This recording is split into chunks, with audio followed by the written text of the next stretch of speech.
This is the disclaimer for Wildlife Control Consultant and Pest Geek Podcast with Living the Wildlife Podcast. Always follow national, state, provincial, and local laws when using pesticides and or other control methods to manage pests.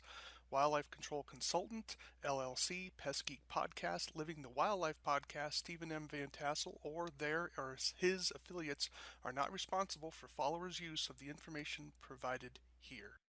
Hi, everyone. I'm Stephen Vantassel, Wildlife Control Consultant, bringing you another episode of Living the Wildlife as part of the Pest Geek Podcast family. So, really glad to have you on board. Hey, take a few moments, subscribe to the channel, make sure you ring the bell there so you get notifications of how our podcast is coming out each time. We're glad to have you on board. If you have comments, criticisms, suggestions for new shows, definitely reach out to me at wildlifecontrolconsultant@gmail.com, wildlifecontrolconsultant@gmail.com.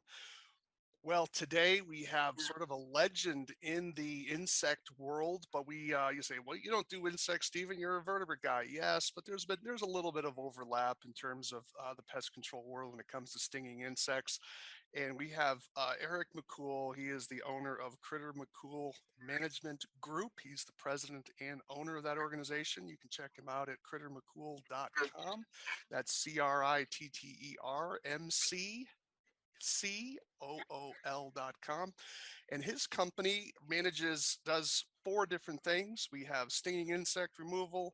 He has a pest control museum. So if you have some old artifacts that you want to make sure you hold for posterity to show the history of this in our country, definitely hold them aside. He would be definitely interested in those.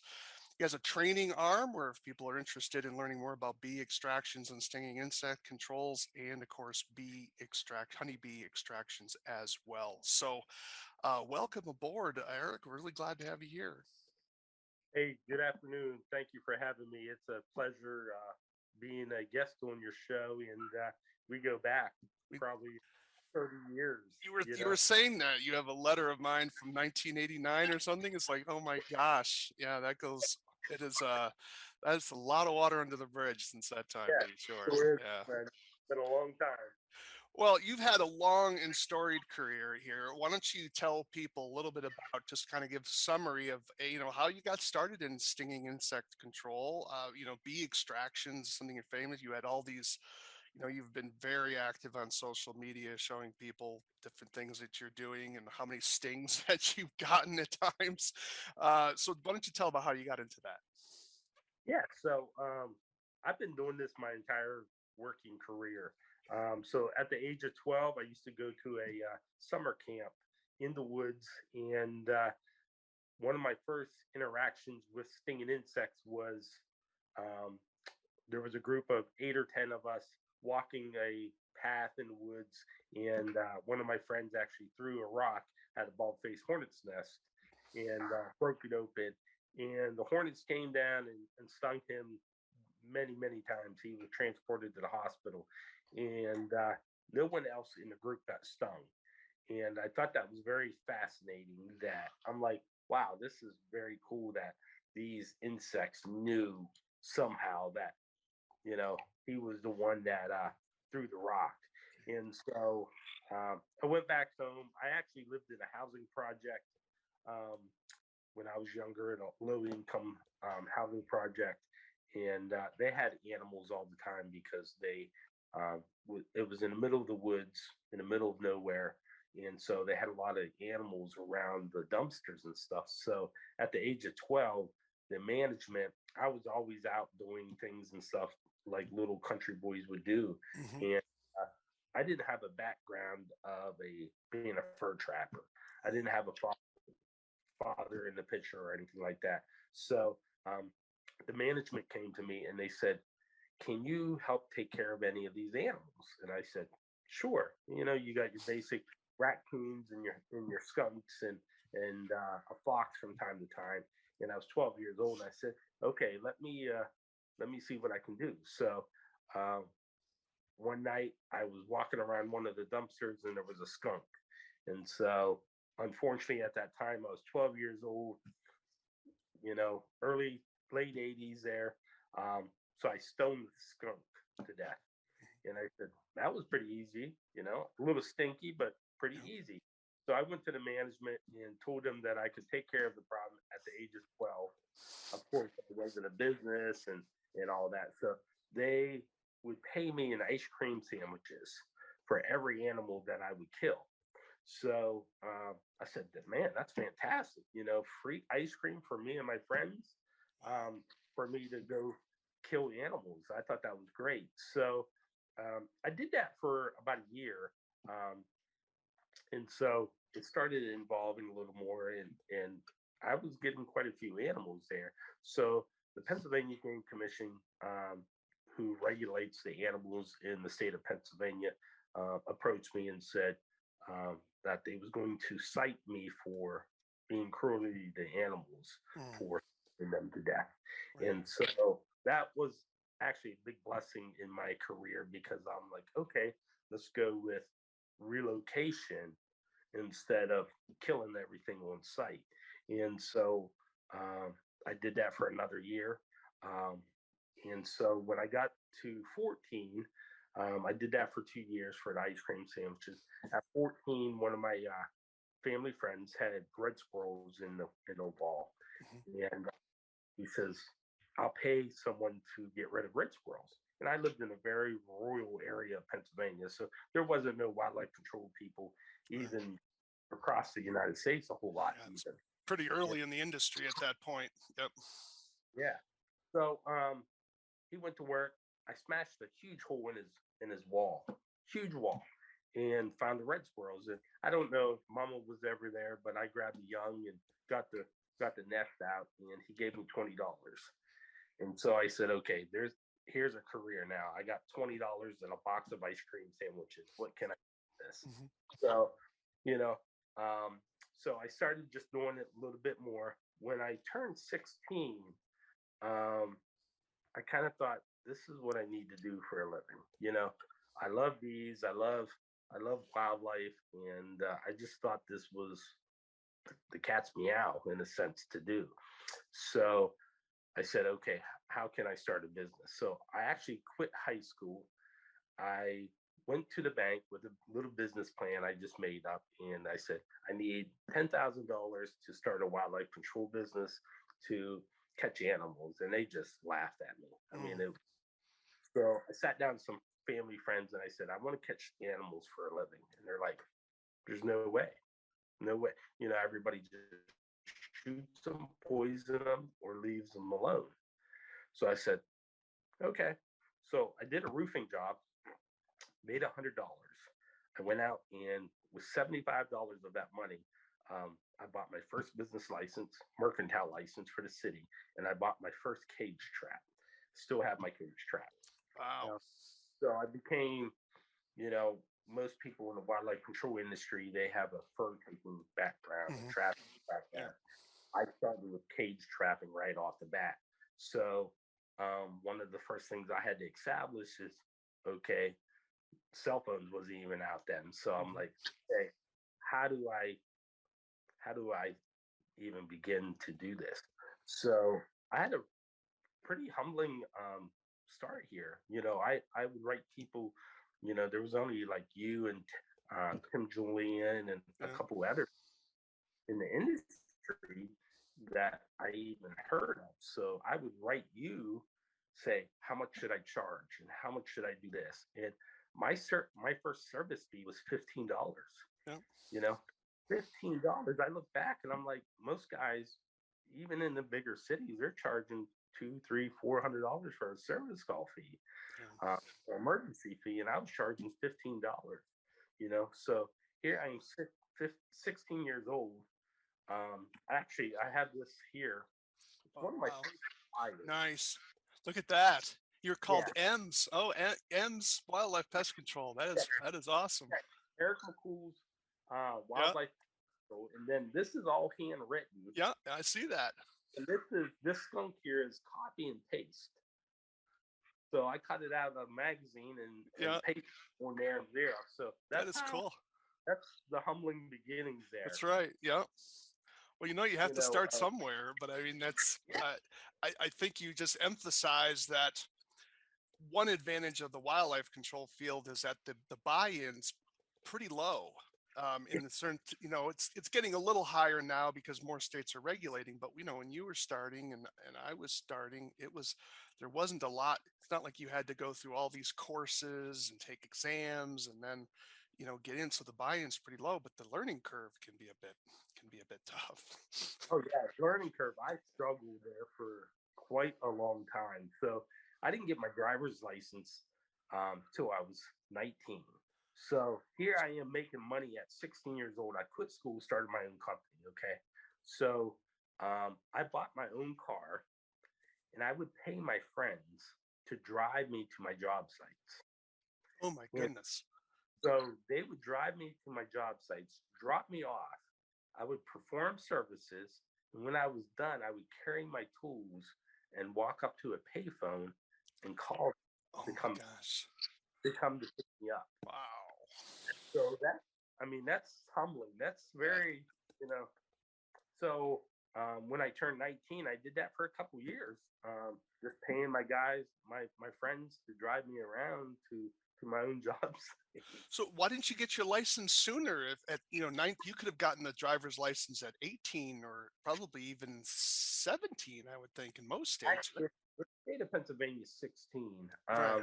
But when I was 14, 15 there, doing trapping and stuff, so I actually was cited for driving without a license. Oh, okay. All right. Yeah, because you don't always have a friend to drive you to the job That's site. right. Yeah. Yeah. I was That's my car. I could drive that. So I actually, to be quite honest, I drove myself to the job site. I got busted a couple times for driving without Yeah. license. Okay. $250 fine, and they suspended you for a year. Right. So that Okay. tells you, 3 times I got pulled over. Oh, that is amazing. Never knew. That is just so. Where did this drive come from? I mean, you sort of. I mean, did your mother have? She must have been like, who is my son here? Where did this drive come from? I mean, this is amazing. Yeah, so 16 was really life changing for me because I quit high school. Right. I found a free tutor to help me get my GED. Hmm. She was actually a veterinarian, Hmm. so she kind of helped me instill a little bit there as well. I actually moved out of my mom's house when I was 16. I moved in with a woman that I actually ended up spending 16 years with. Hmm. Um, but yeah, life right then was pretty crazy. Okay. Yeah. And so when I got my license at 19, I started just pushing a little more. So it was funny because the way I looked at life then, um, I had at 19, I was having my first child. So when I would purchase things, Stephen, I would look at if I had to buy groceries. I'm like, that's 13 raccoons, two groundhogs, and a chipmunk. You know, I would picture in my head how many animals I would have to catch, how much work Right. that is. So that new tool that I needed might have been a want and not a need. Right. Right. If I had to do that, so I did that for a few years. Everything I did, I'm like, yeah, that's three groundhogs. It's not worth it. Because they're a pain in the butt to trap. Yeah, you're exactly right. So when did you make a transition to more the stinging insects? When did that occur in your business?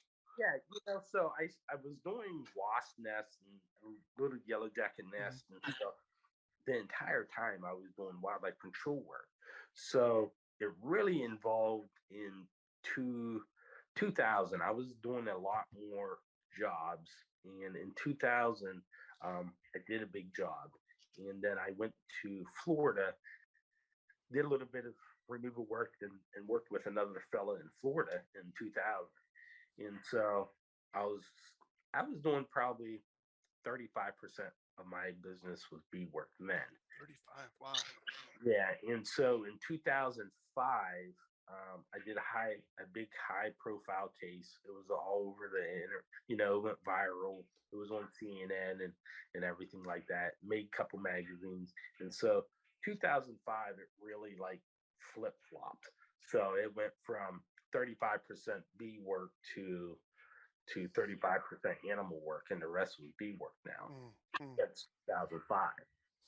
And so I said, well, I looked across my area and then I looked across the industry, and I'm like, no one's really talking about stinging insects. yeah. Nobody's performing services the way I.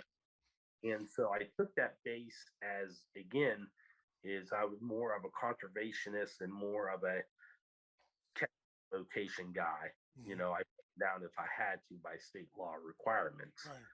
But I kind of took that base with the stinging insects. I'm like, okay, how can I work this area and in a sense, avoid getting a license or an applicator's license. Right. Okay. So at that time, I was like, let's perform live removal. And I remember very, very well that people in the industry and in my neighborhood and all that said, there's no way people will pay you for live bee removal. You know, just nobody will do that. You've heard You that a few times, it sounds like. Oh yeah, Yeah. yeah, Seems like they keep being wrong. yeah. And so and that's where I'm at now. Like Yeah. people, and so I thought I wanted that to be a tool in a toolbox for the pest and the wildlife control industry. They always look at treat, treat, treat, kill, kill, kill. So I just, at first, I wanted that just to be an option, Mm, you know, leave it alone or do a live removal.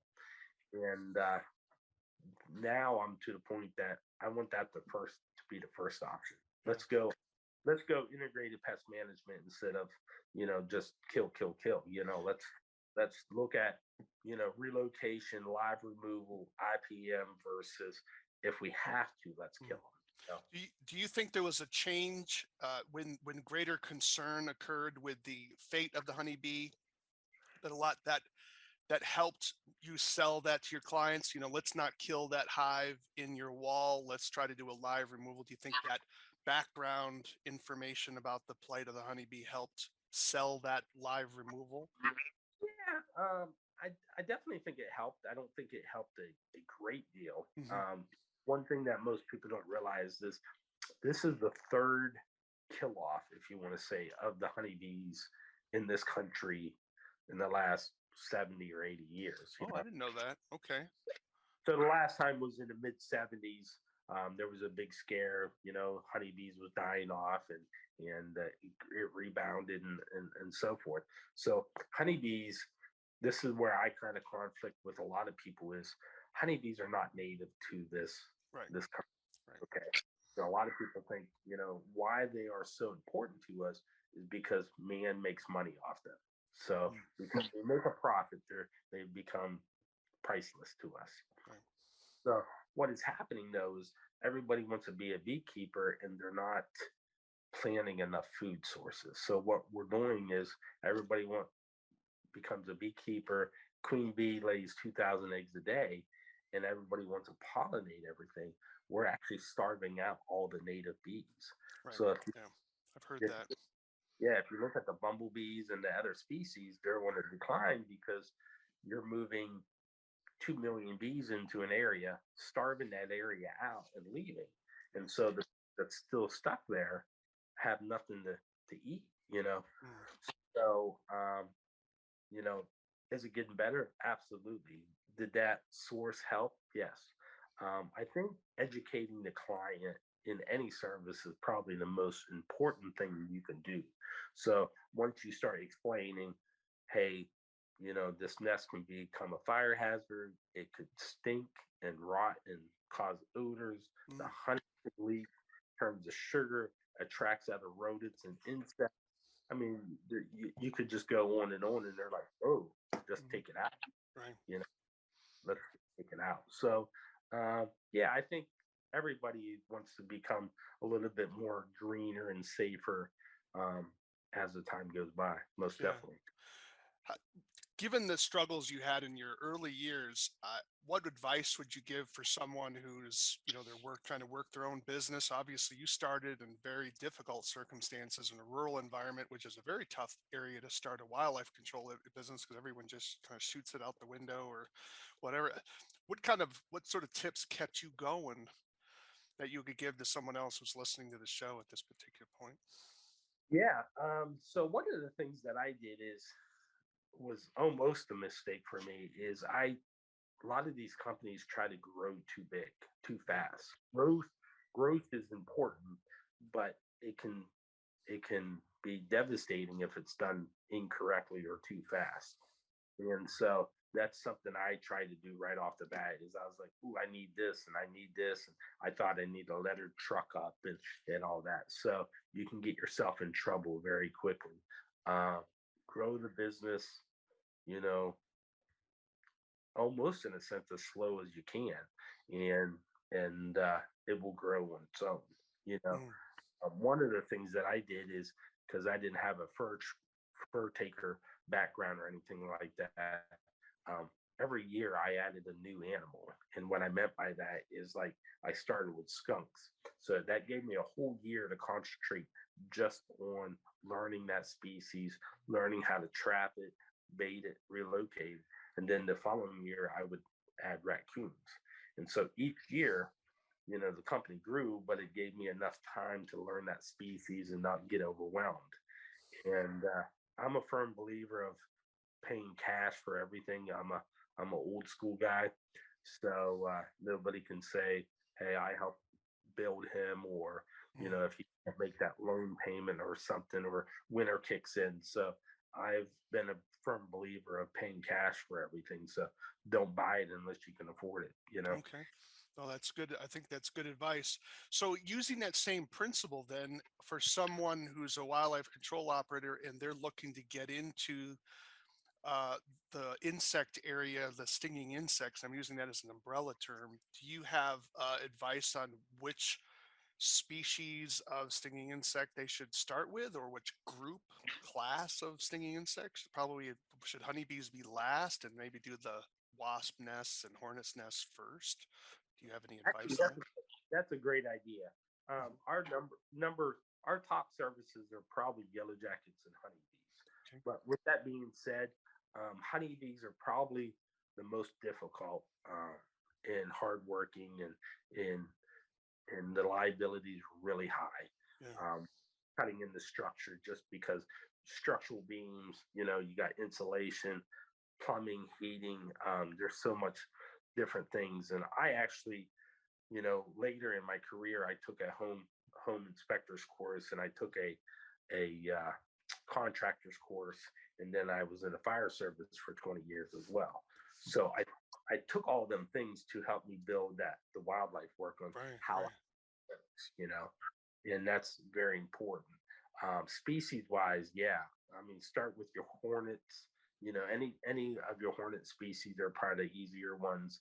Um, your wasps, bumblebees, carpenter bees, and yellow jackets next, and then honeybees as your last The service. last one.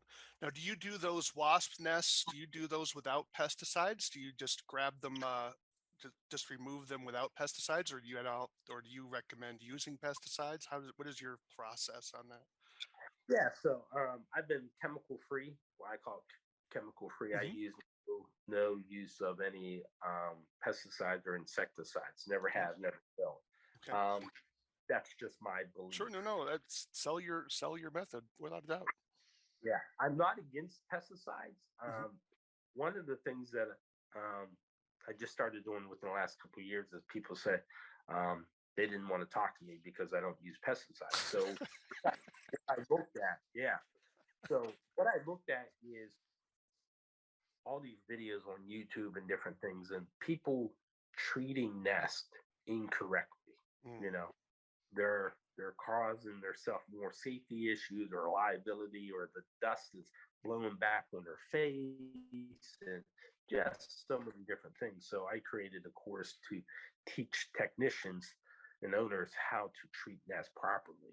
You know, Mm. some were using a half a pound or a pound of dust on a Mm. nest, and I'm like, what? That's so much. And then they leave the nest. You know? And so And uh, yeah, it's just that's crazy on and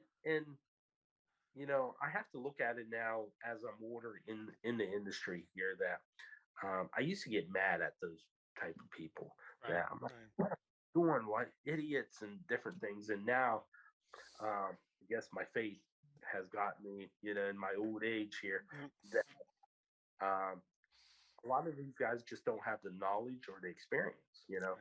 Just haven't got the correct training. So they're actually trying to provide the best service they can, but that's all they know. So Right. can't really be ignorant about it, but um, yeah, they just need to have training. So that's why I created the core. This is how you treat a nest. I prefer you to do a live removal, but if you have to do a treatment, Mhm. this is how you do it correctly. Yeah. So talk about your training course. Is this do they have to come to your facility? Is it online? How do they get a hold of this training course? Yeah, so we just started some online courses. They're extremely limited. Okay. I'm not a very techie guy and online guy.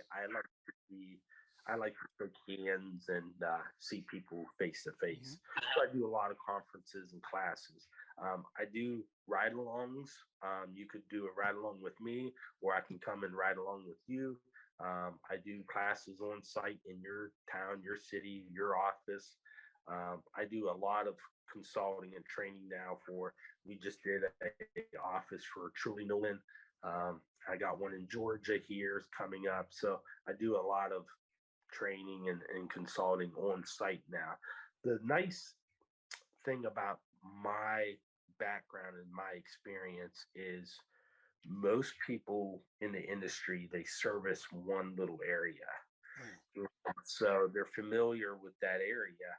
um, and with me, I've serviced literally all over the United States and Mm. Canada. So a lot of experience of different housing, how houses are built, the different, Yellow Jacket might act differently and have different behavior and habitats in a different state than, vice Mm. versa. So if you come to me, Stephen, and you do a ride along, say, Yeah. I truly believe you spend all day and I just fill your brain with all this stuff, you're going to take back about 10% probably of that Yeah. information, use it on your job site, Yeah. because my housing structure is different because we have hurricanes here and flooding and just so many different things. The weather's different. But if I come to your place, then I have that experience of Right. providing services there. So you're going to get probably retain 60% of that education versus 10%. So you get a better bang for the dollar. I think if you have us come to you, then it's a little bit more expensive because of traveling and Sure. Yeah. Well, hotel. someone has to pay the travel. Either it's the student or it's you. So Well, it's yeah.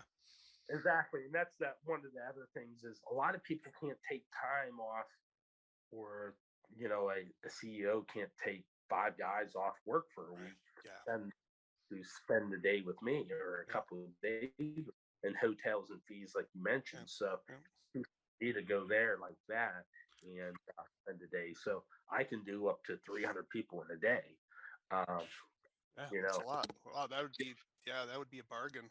So do you have what? Do you do a little class time in the beginning and then do the ride-alongs, or do you just do? Does it depend on yeah, what the company wants? Do you do mix and match some class time and then on-site time? yeah. So I do a variety of different things. So every class right now is literally written just for that company that's requesting it. So each company has different needs. They Mm. want their technicians to learn how to treat better, or how to market, or how to perform extractions or something. So each course that I build, I literally build just for that company. Oh my And so goodness. it's classroom, it could be ride-alongs, um, it could be hands-on, doing a big extraction with me. So there's a lot of different variety things. Right now, we're doing one that's almost like an undercover boss. Um, Oh, okay. That's cool. yeah, I'm going in for a company, and they think I'm just going in for to learn about pest control stuff. They know who I am. Right. I'm Yeah. a guy, Kind of but hard not to know who you are. Yeah. Yeah, so I'm going in as I just learn. I want to learn more about general pest control, but I'm actually going to be critiquing and and taking notes and Sure. like an undercover boss, and then Cool. I'll take information back to the CEO and say, yeah, this guy needs to stay. He needs a raise. He needs to go. Yeah, well, sometimes, yeah, I've been let go from a job, and sometimes it's, how did one guy phrase it? This wasn't my supervisor, but one person said, sometimes you need to help. Firing someone can also be a way to help them find their path. And I thought, there's definitely some truth to that. Actually, just within a couple weeks ago, my pastor at church said that you know everybody takes stuff personal, Yeah, and someone had to be fired, and they took it personal. And he said, we didn't fire you because you was crappy at your job, but you really was crappy at your job. And sometimes you are. It's just not yep. your. Sometimes you're just not getting it done. Yeah. Yeah, without a doubt. So the online course, do they learn about that on your website? Do they have a link there, or is there another place where they go for the online course?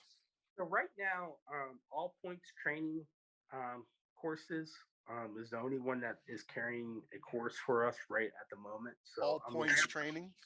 Yeah, all points training. They Okay. are what is that? Tennessee, I believe. All right.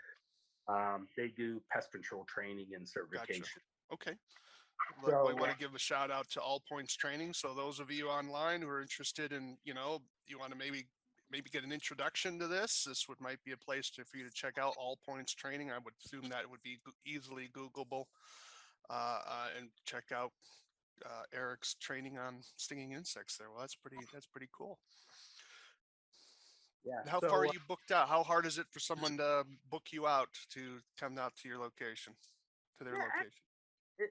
it varies. It really does. Sometimes I'm really booked. I'm speaking at the Pennsylvania Pest Management Association conference in 1st of October or Hmm. 1st of November here Yeah. in a couple on stinging insects. I'm speaking in February in Syracuse, New York for Cornell University for the Nice. food processing workshop. Too bad you didn't get up there a little earlier to see some of the foliage. So, Oh yeah, yeah, that's a big area up there.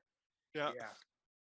So yeah, I just got a lot of training and a lot of conferences that I'm doing right now. Mhm. And what's the future for you? Where do you, a couple of things. What's the future for your company? And I want to get into the museum stuff here shortly, but where do you see your company going in the next, let's say, 10 years? And then where do you see the industry going in terms of your assessment? And you can even make it as narrow as the stinging insect management industry. Do you think, so where do you see it going in 10 years? Yeah, that's a good question. I'm always growing and always changing direction and trying to find my niche.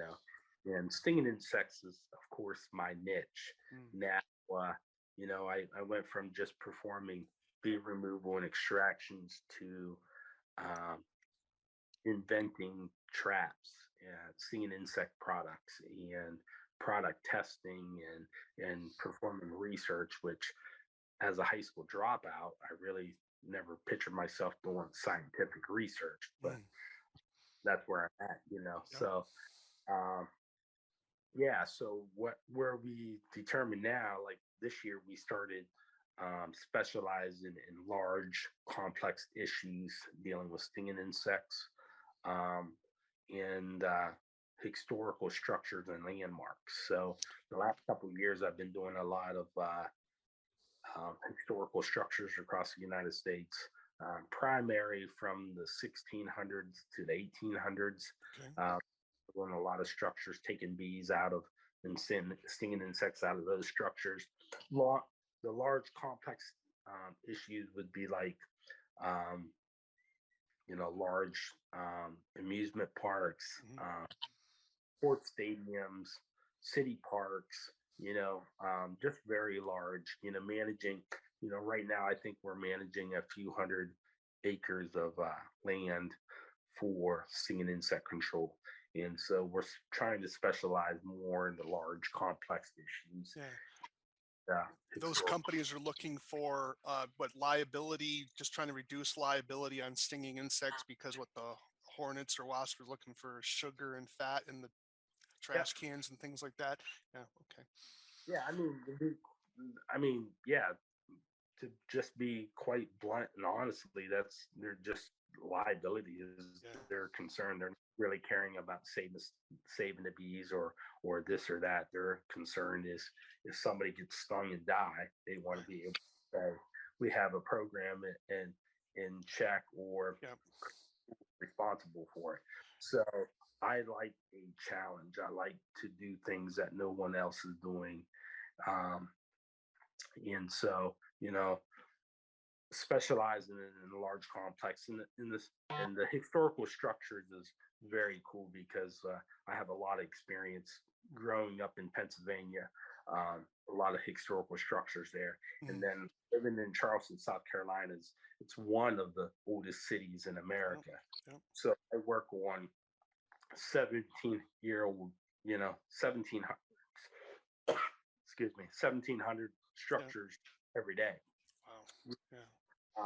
So I just like having that experience and that background here. So the older I get and the more we get into the career, um, probably within the next 5 years, I'll be pulling myself out of the field Okay. and taking more of a administration position and and things. You So gonna be happy with that? I don't know. You know, Okay. pushing 50 now. I got over Yeah. 30 in the industry. I don't know. I mean, being in a swarm of bees, it sounds crazy, Stephen, but it's one of the happiest places I've ever been in my life. Yeah. So, yeah, I don't know, but Okay. you know, All right. Well, fair enough. You don't. where, It's but yeah. I mean, can somebody do bee extractions in their 50s and 60s? Absolutely. Sure. Yeah.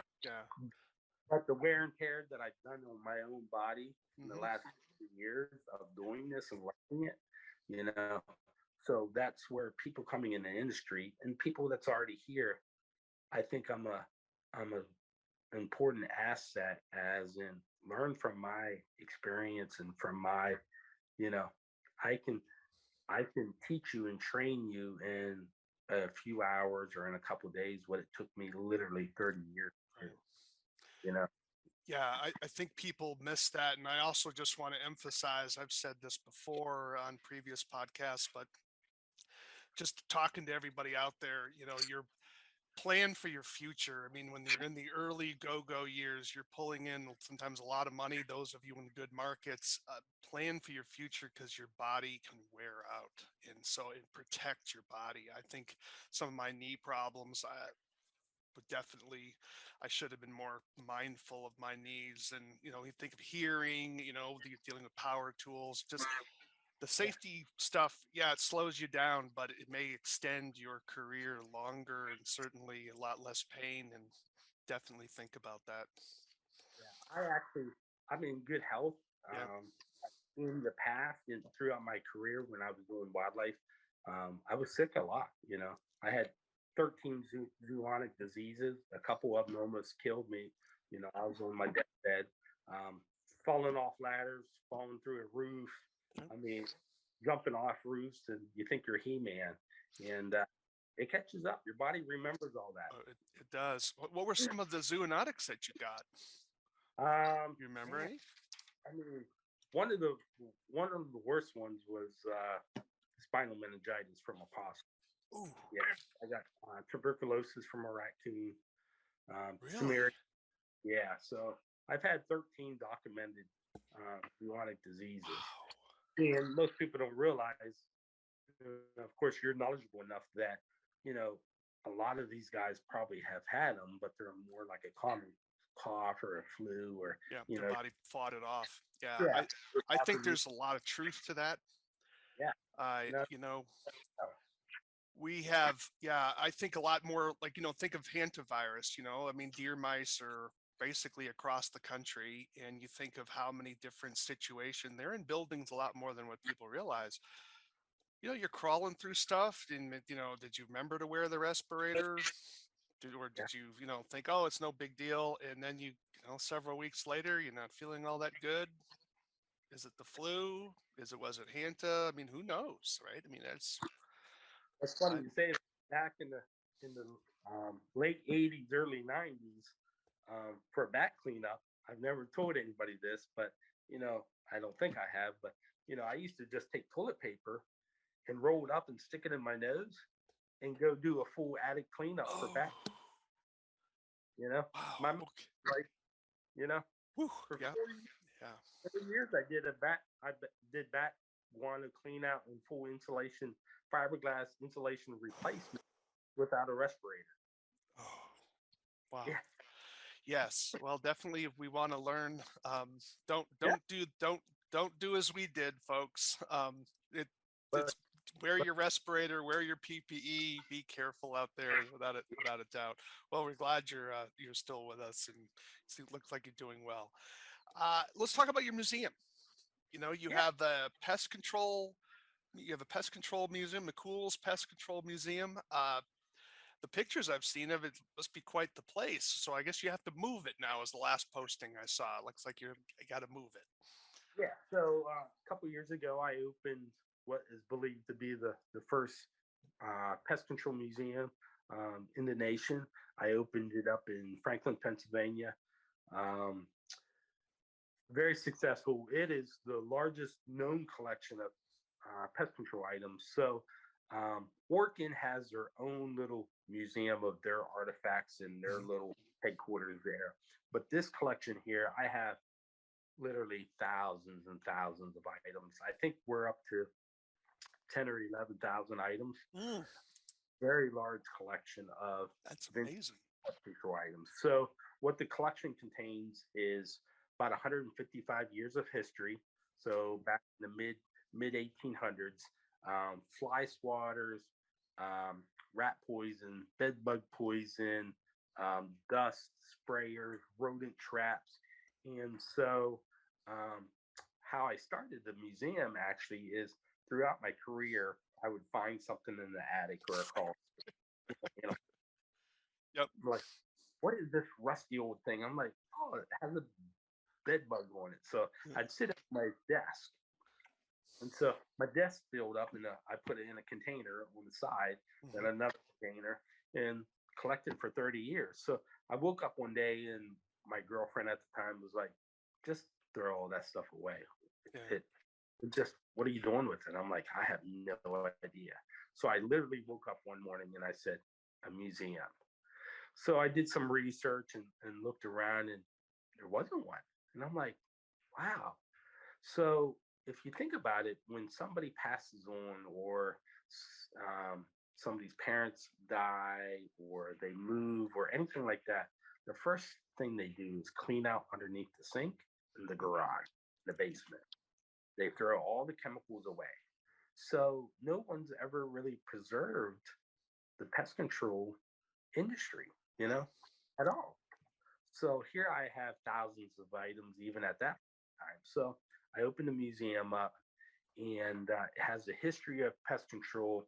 It has a lot of wildlife control stuff in there as well. Mhm. You know, different animal traps and I got like a I don't know. I just got so much stuff. It's amazing. Yeah, 10. I didn't realize it was that big. 10 to 11,000 items. So that is just wow. And how much space do you need to hold Yeah. all that? So that the building that we was in Pennsylvania was 5,500 square foot. Yeah, it was a pretty big building. I have nest in there. I just started creating a honeybee um, portion of it, a beekeeping museum on the side of that as well. So Mhm. a lot of vintage beekeeping stuff from the 1800s now as well. So it started out with just my collection, and then I started buying some things Right. offline, Right. auctions and stuff. And now, within the last 3 or 4 years, now the wildlife and pest control owners and technicians and people retiring, they're starting to donate stuff. And I had a tremendous um, donation last year from Eric Smith, Dr. Eric H. Smith in Virginia. Okay. Uh, I had a very large donation of Dr. Arnold Malice, which is the Malice Yeah, Handbook. the Malice Handbook. So I have a lot of his original work, Oh my from goodness. first thing he wrote in college, his first college papers, to booklets, to from his library. I have a lot of his original books from the 1800s, early 1900s on pest control, so and entomology. So it's a tremendous collect. I mean, it's the collection is truly priceless. I mean, Yeah, that is an amazing thing. So, are you looking to ultimately merge your museum with a university? Because typically, when you're looking at a scholar like Malice, they would usually contribute their items to a university and become part of the archive. It'd be the Malice archive at that museum. So, is that something down the road for you? And yeah, so I've had a hard decision on this. I was going to start a museum advisory board, Mhm. um, to get direction and where I wanted to take this. Because honestly, it's a lot for me to take on. I have about $1,000 of my own money invested in this project, just Yeah, in the museum. yeah, Yeah.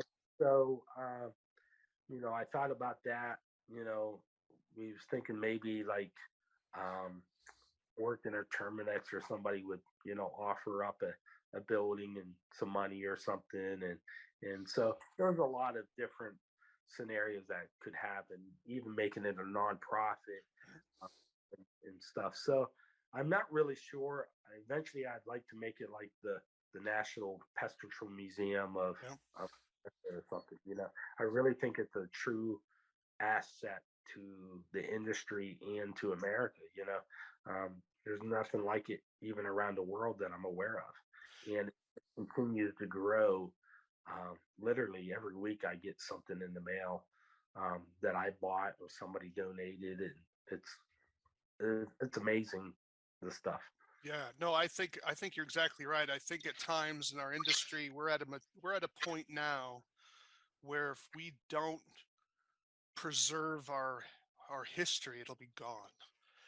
And it's certainly in the wildlife control field. I mean, obviously your vision's bigger than my history, obviously in terms of wildlife control. But I've had that same thought in the wildlife control industry because we've had founders who are starting to get let's we're all heading to one direction here, folks, without getting too morbid. But and we need to be thinking about how are we preserving that history to just as a way of honoring people that have started this industry, and just realizing where we've come from. Sometimes we criticize people for doing techniques this or that, uh, but we realize that we didn't get where we're at without learning from them, Yeah, and that without them. And so sometimes we get a little, I would say a little uppity with people before us without really respecting the fact of what we're here because of what they learned, and we were able to step on their shoulders and move forward, and we need to preserve that, and otherwise it's gone. I do it with photographs typically, taking pictures at conferences and people, and it's that stuff's valuable. And so I would want to encourage the viewers here, if you have some materials that would be useful for this museum, definitely consider contributing. We just want to make sure this stuff is preserved. Follow the regulations when you're shipping stuff, folks. You have to be careful of all that, but make sure. But we want to preserve this material, and I would that would be very important. yeah. So I would Thank you. hope, yeah, I would really hope that maybe the National Pest Control Association, maybe NUCOA, maybe do something that bridges both industries, and then you get maybe some students that would start coming in and doing research, historical research on stuff. Just that's really important. So I'm really glad you're doing it. It's one of those things that we even thought about a virtual museum online, and taking pictures of the product, and you can look Yep. at it and description and all that. But there's so many items, and it would take so much time and It effort. would. Yeah. Me funding it all. No, So you'd want to go for a grant. That's where you're at a yeah, point now where you have to decide whether you make it a nonprofit or make it a separate corporation. Yeah, you're kind of maybe at a tipping point here. Otherwise, you could make it a commercial endeavor and try to have it self-sustaining with people paying the visit, and then you start thinking of sponsors. Yeah, you've got. I didn't realize it was that big when you said 10 to 11,000 items. Like, whew, yeah, that's a yeah. lot It's to move. like I hate moving, so I do not envy you at all. it's something that I wanted to touch base on too, that about the wildlife control industry. So, with the wildlife and the pest control industry, it has always been separate. And I Right. remember when I was getting out of the wildlife control industry. I retired from, I call it retired out of the industry about 3 years ago. Mhm. And when I started going over to the pest control industry, they're like trader or like, oh, what's going on? And I'm like, what? Yeah. And then It's I see both of those slowly merging together, and you yeah. know, both industries are kind of providing some of the same services now. Yeah. You know, and so I've had that vision, like even in my museum, I have some of the first WCT magazines. I Hmm. have a lot of original. So when NACOA started, they actually had each state has had a chapter. They had, instead of regions, they had state chapters. Right. I was actually a president of Pennsylvania's chapter back then, and so like original letterhead and all that, I kept all my records. Wow.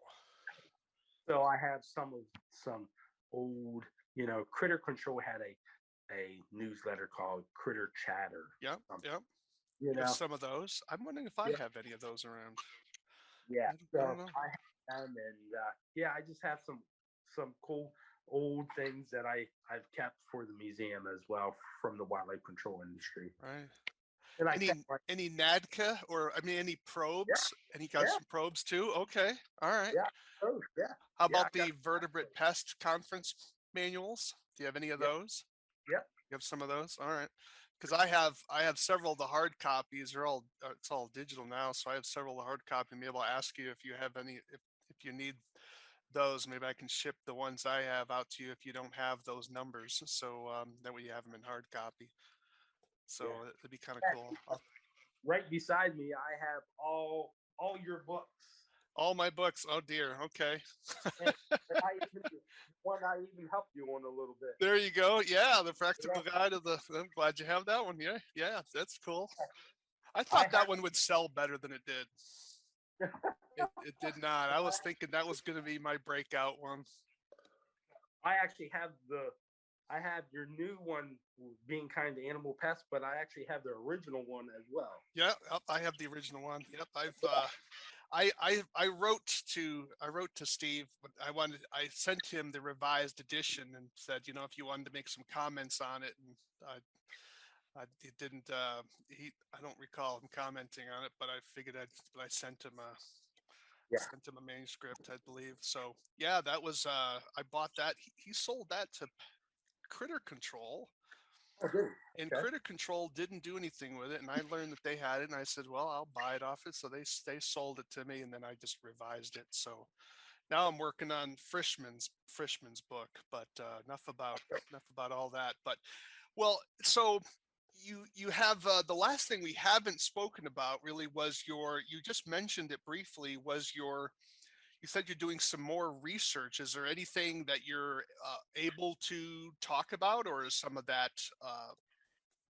not far enough along, or is there, we don't want to have you break any confidentiality rules or anything like that. So Yeah, so I do a lot of product testing and research for other manufacturers okay. and some pest control companies, but I do a lot on my own as well. Hmm. So I announced a while back that I had created my own brand of bee suits. Right. Uh, when I we had a manufacturer, a prototype, everything was ready to go, and then COVID hit, Right. and I actually lost my manufacturer. And since then, going on, wow, almost 2 years now, I guess, um, I have the prototypes literally hanging beside me. Um, but I don't have a manufacturer yet. So that's pending release. So now I looked at all these stinging insect traps, and wasp traps and everything made by these various companies that I Mm, can't name. right. Uh, but they're all seasonal, they're all disposable, cheaply made, and all that. So I'm always buying traps or and doing this or buying that. And I got that because when you're in the wildlife control industry, Yeah. I create a lot of my own things. You know, Yeah. Mm. we didn't have wildlife control supply Did not have that today. No. telling me to out in the field. So Right. we we didn't have that right away. So we had to create a lot of our own products and tools and stuff. So that's what I'm doing. I'm like, why don't I create my own line of products? So I just developed a. I really think it's a game changer bee trap that is going to be used. It can be used commercial, but it's or residential, but it's probably going to be more commercial and used for large scale things and gas stations and stuff. But it's a long term trap. Trap will last you probably 15 or 20 years. Ooh, okay. Yeah, very long term, very unique trap.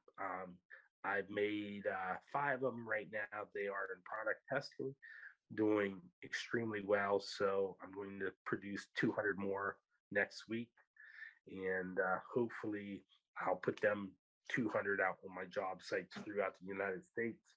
And, if everything goes well within the next month or two, we can release them for sale in the spring of next year. Wow. Okay. So if people have their own products they want to have tested, they can contact you for some testing materials for testing work as well. So, well, you are involved in a lot. So that is amazing. Well, is there anything else that we haven't covered that you'd like to send out to the virtual world here? Yeah, I think if you're getting into stinging insects at all, um, follow me on Facebook. I have a group that you can follow. I post a lot of things on there, pictures and information and videos and all that. Learn learn what you're doing. Just don't provide a service because you think you can or you can make a dollar. Have your heart into it. Uh, Learn what you're doing. Stinging insects. There's money in. I mean, there's a good profit margin in stinging insect control, um, but it's probably the biggest liability that you can have as well on a job site, even doing live removal, because you got two types of people in the world. You got half the population that thinks they're allergic to bees, and the other half don't want stung by it. You know, so but if you're providing a good quality service professionally, you never have a problem. You know, and it's taken me all over the United States, all over Canada. I train and consult for companies all around the world now, and who would have ever thought just for bees?